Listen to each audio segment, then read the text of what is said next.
आप सभी का अभिवादन। स्नातक द्वितीय वर्ष के पाठ्यक्रम के अंतर्गत हम छंदों का अध्ययन कर रहे हैं।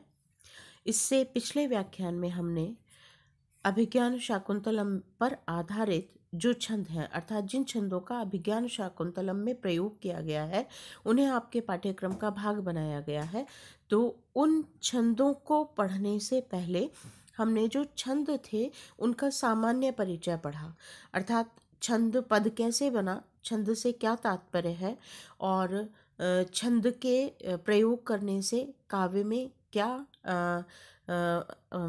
परिवर्तन होता है, और साथ ही छंद का जब प्रयोग होता है तो उसमें किस तरह से वर्णों की गणना की जाती है या वर्णों पर किस तरह से चिन्ह अंकित करते हुए उनको उनके द्वारा छंद का अध्ययन किया जा सकता है। इन छंद के जो सामान्य नियम थे, छंदों के जो सामान्य नियम थे, उन्हें हमने पिछले व्याख्यान में पढ़ा। अब आज से हम विशेष छंद का परिचय प्रारंभ करेंगे, अर्थात एक एक कर हम छंदों का अध्ययन करेंगे जो आपके पाठ्यक्रम का भाग है। तो आज हम पहला छंद पढ़ते हैं, अनुष्टुप छंद। सबसे पहले ही इस छंद का नाम लिया जाता है और इसका प्रयोग किया जाता है। क्यों प्रयोग किया जाता है? क्योंकि अनुष्टुप छंद मूलतः वैदिक छंद से लौकिक संस्कृत में आया हुआ छंद है, अर्थात शेष जो छंद हैं, त्रिष्टुप, जगती, उष्णिक आदि, वे सब लौकिक संस्कृत में उस रूप में या उस नाम से नहीं आए, लेकिन अनुष्टुप छंद ऐसा था जो वैदिक संस्कृत में भी रहा और लौकिक संस्कृत में भी आया। और लौकिक संस्कृत में भी जब हम प्रथम छंद की बात करते हैं तो प्रथम छंद की उद्भावना अनुष्टुप के रूप में ही हुई। कहाँ? यदि आपको याद हो, आपने पढ़ा हो, महर्षि वाल्मीकि ने जब रामायण की रचना की, जहाँ क्रौंच पक्षी का वध किया गया, वध हुआ और शिकारी के तीर से, और वे स्नान करने जा रहे थे तमसा नदी के किनारे पर, और उस समय उनको वो क्रौंच पक्षी के वध का जो दृश्य था वह देखना पड़ा। और उसके पश्चात जब उन्होंने क्रौंची का रुदन सुना तो सर्वप्रथम उनके मुख से जो श्लोक निकला, जो छंदोमयी वाणी निकली, वह वस्तुतः अनुष्टुप छंद थी। कौन सा है वह श्लोक? आप सभी को स्मरण होना चाहिए। माँ निषाद प्रतिष्ठाम त्वं गमः शाश्वती समा, यद क्रौंच मिथुनाद एकम अवधि काम मोहितम।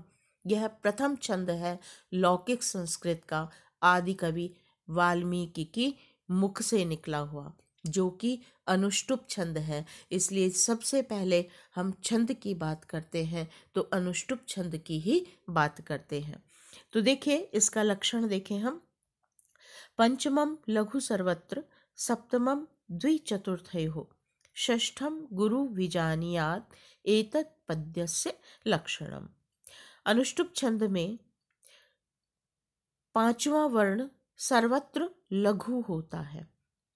सप्तमम द्विचतुर्थयोः, द्वि दूसरे चरण में, चतुर्थयो और चौथे चरण में। सप्तमम जो सातवां वर्ण है वह भी लघु, लघु की अन्विति यहाँ होगी। पांचवा वर्ण सर्वत्र अर्थात चारों चरण में लघु होगा, और दूसरे और चौथे चरण में सप्तमम लघु, सातवां वर्ण भी लघु होगा। षष्ठम गुरु विजानीयात्, और जो छठा वर्ण है उसे गुरु जानना चाहिए। विजानीयात् समझना चाहिए कि छठा वर्ण गुरु होगा। एतत् पद्यस्य लक्षणम, यह इस पद्य का या अनुष्टुप पद्य का लक्षण है। अब यहाँ पर देखिए, इन्होंने पांचवें और छठे और सातवें तीन वर्णों की बात की है। पांचवा चारों चरण में लघु है और छठा जो है वह चारों चरण में गुरु है। और सातवें वर्ण की बात केवल दूसरे और चौथे चरण में की कि दूसरे और चौथे चरण में सातवां वर्ण लघु होगा, और पहले और तीसरे चरण में उसका क्या स्वरूप होगा इसका कथन नहीं किया, लेकिन स्पष्टतः पहले और तीसरे चरण में वह दीर्घ होगा, गुरु होगा। यही बात हमने इसके अनुवाद या लक्षण के हिंदी व्याख्या में की है। अनुष्टुप छंद के प्रत्येक चरण में पांचवा वर्ण लघु होता है, छठा वर्ण सर्वत्र दीर्घ होता है, दूसरे तथा चौथे चरण में सप्तम वर्ण लघु जानना चाहिए और प्रथम और तृतीय चरण में सप्तम वर्ण दीर्घ होता है। और इसके प्रत्येक चरण में 8 वर्ण होते हैं। यह मात्रिक छंद है। हम पहले पढ़ रहे हैं, मात्रिक छंद में वर्णों की गणना होती है, मात्राओं की गणना होती है, और वार्णिक छंदों में गण की गणना होती है। तो यहाँ हम वर्ण को लघु या गुरु कह रहे हैं, इसका तात्पर्य हुआ यह मात्रिक छंद है। प्रत्येक चरण में इसके 8 वर्ण होते हैं। सबसे छोटा छंद है ये लौकिक संस्कृत का, और उसमें भी जो चिन्ह अंकित करने का जो विषय है वह केवल 5वें, छठे और 7वें वर्ण पर आता है।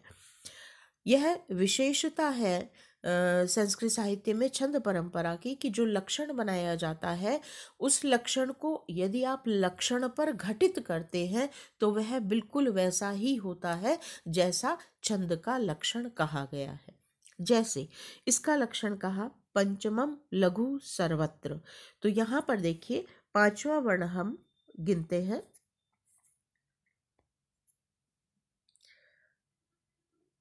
1, 2, 3। जो आधा वर्ण है वह नहीं गिना जाता है। तो प पहला वर्ण, च दूसरा वर्ण और म तीसरा वर्ण, और आगे लघु का ल चौथा वर्ण, और जो घु है यह हो गया आपका 5वां वर्ण। तो जो 5वां वर्ण है उसे कहा गया है ह्रस्व, तो वह लघु अंकित हुआ। और 5वें के बाद छठा वर्ण सर्वत्र गुरु है, तो यहाँ पर दीर्घ का चिन्ह लगाया गया। तो कहा पंचमम लघु सर्वत्र। अब हम चारों चरणों में 5वें वर्ण को गिनते हैं।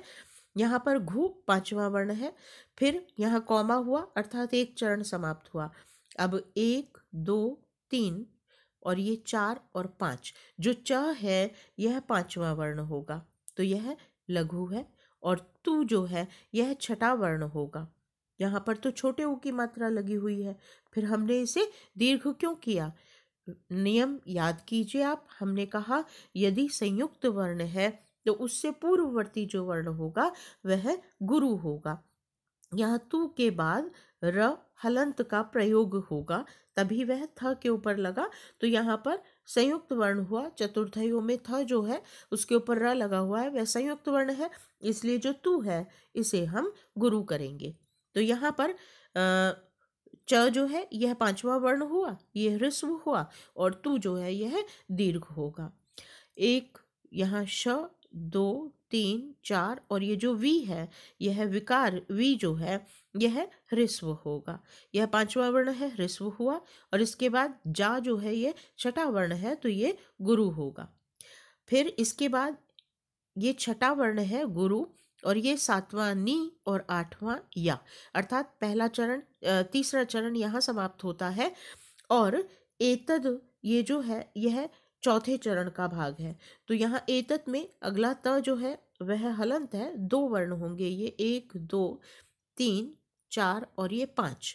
यह जो है यह 5वां वर्ण है, यह ह्रस्व है, और लक्षणम ये गुरु है छठा वर्ण होने के कारण। अब ल छठा वर्ण गुरु क्यों है लक्षणम में? तो ये आपको पता है, आपने व्याकरण पढ़ा है। यहाँ पर क और श इन दोनों की युति हुई है, और तब यह संयुक्त वर्ण बनता है क्ष। तो ये संयुक्त वर्ण है, इसलिए ल जो है उसे हम गुरु कहेंगे। तो अब आप ये देखिए कि जो 5वां वर्ण था और छठा वर्ण था वह लक्षण में हमने पूरा देखा। सर्वत्र 5वां लघु और छठा जो था वह हमने दीर्घ जाना। अब हम 7वें दूसरे और चौथे पद्य में 7वां वर्ण और देखते हैं। छठा तू जो था वह गुरु किया, तो जो थ है वह ह्रस्व है, क्योंकि वह अकेला है, दीर्घ नहीं है, ह्रस्व वर्ण है, इसलिए यह दूसरे चरण में ये हो गया लघु। और यहाँ पर देखिए घु सर्वत्र, सर्वत्र में सकार है, आगे वही रकार है, इसलिए स तो होगा गुरु। और त्र, यह भी संयुक्त वर्ण है, त और र, इन दोनों को मिलाकर बनता है त्र। तो यहाँ पर भी दीर्घ होगा, क्योंकि आगे संयुक्त वर्ण है, आठवां जो है वह संयुक्त वर्ण है, इसलिए यह दीर्घ होगा। तो प्रथम चरण में दीर्घ हुआ, सप्तमम द्वि चतुर्थयो, सातवां वर्ण दूसरे और चौथे चरण में ह्रस्व होता है। यहाँ थकार है, इसलिए यह थकार ह्रस्व रहेगा, ह्रस्व है। अब यहाँ तीसरा चरण आ जाता है। तीसरे चरण में ये नी जो है यह दीर्घ है, इसलिए यहाँ पर गुरु अंकित होगा, ये तीसरा चरण। और सप्तमम द्वि चतुर्थयो, तो चौथा चरण जो हुआ उसमें ये जो लक्षणम के का जो क्षकार है यह सातवां वर्ण है, इसलिए यह ह्रस्व होगा। तो यहाँ जो लक्षण है उसे हमने लक्षण में ही घटित किया। ठीक, अब आप देखिए इसे हम उदाहरण के रूप में अंकित करते हैं। और अभिज्ञान शाकुंतलम पर आधारित छंदों की जब हम बात करेंगे तो निश्चित रूप से हम उदाहरण अभिज्ञान शाकुंतलम के ही लेंगे। तो अभिज्ञान शाकुंतलम का उदाहरण हमने यहाँ पर रखा है, और ये आपके लिए निर्देश या कहिए आपके लिए एक सुझाव है कि आप प्रत्येक छंद को पढ़ते हुए उसका लक्षण और उसका उदाहरण विशेष रूप से स्मरण कर लें, क्योंकि यह आपके पाठ्यक्रम का भाग है और परीक्षा में इससे संबंधित प्रश्न पूछे ही जाएंगे। तो आप प्रतिदिन पढ़े जाने वाले अपने छंद के लक्षण और उदाहरण को स्मरण कर लें और समय समय पर उन्हें पुनः पुनः दोहराते रहें, ताकि वह अच्छे से आपको याद हो जाए और परीक्षा में आपको कहीं कोई कष्ट या कठिनाई नहीं हो। उदाहरण देखिए, कृष्ण सारे ददत चक्षुस्त्वयि च धिज्य कार्मुके मृगानुसारिणम साक्षात पश्यामि पिनाकिनम। कहाँ का श्लोक है यह? प्रथम अंक का, जब रंगमंच पर सबसे पहले दुष्यंत और उसका सारथी हिरण का पीछा करते हुए प्रविष्ट होते हैं, और सारथी कहता है कि तुम जो मृग के पीछे बाण चढ़ाकर भाग रहे हो, तो ऐसा लगता है मानो शिव जो हैं वे मृग का पीछा कर रहे हैं, धनुष पर बाण चढ़ाकर अपने पिनाकी के समान, अर्थात शिव के समान मैं तुम्हें देख रहा हूँ। अब यहाँ पर देखिए 4 चरण है, 8 वर्ण वाले। पांचवा चारों चरण में लघु है, पंचमम लघु सर्वत्र, 1 2 3 4 और ये 5।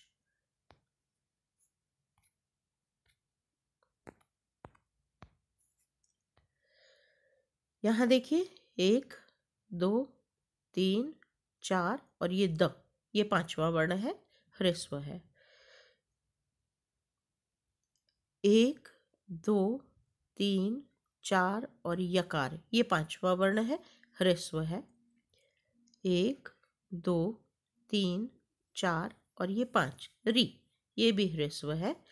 और 1 2 3 4 और पे, यह पांचवा वर्ण है। तो यह चारों चरणों में ह्रस्व होगा।